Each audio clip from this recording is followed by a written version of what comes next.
By the time the man had ceased to be a living man and swung slowly on an unfelt breeze, Regis Royle had sifted and sorted through the same various concerns about the people he was helping to round up and teach lessons to.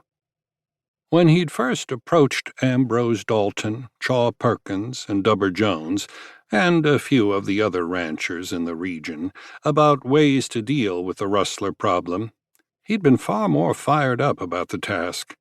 After all, he'd lost many hundreds of head in the last year to rustlers.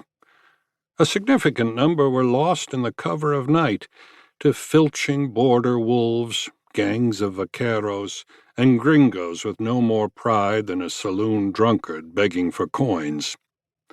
The Santa Catalina Range was too large for Regis and his men to patrol in full in a way to prevent this theft.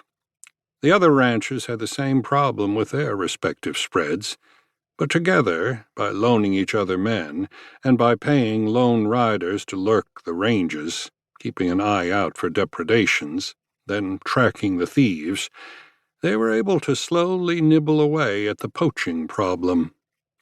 They damn sure couldn't count on the law to help them, and the newly reformed Texas Rangers, back together and in action in part to help ranchers deal with rustlers, were useful, but not yet numerous enough to do the job alone.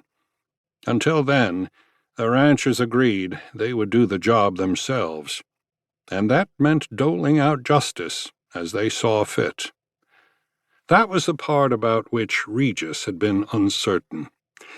He didn't like the idea of giving away his hard-won cattle to thieves, no sir. But neither did he relish killing them for the crime. But the problem had gotten bad enough in recent months that he had said to hell with it and ridden along. Ambrose, his closest ranching neighbor, had told him it would get easier, that he had to do it, otherwise he might as well hand over his ranch, give up on his beloved Santa Catalina Range. That unthinkable notion was the final straw for Regis Royle.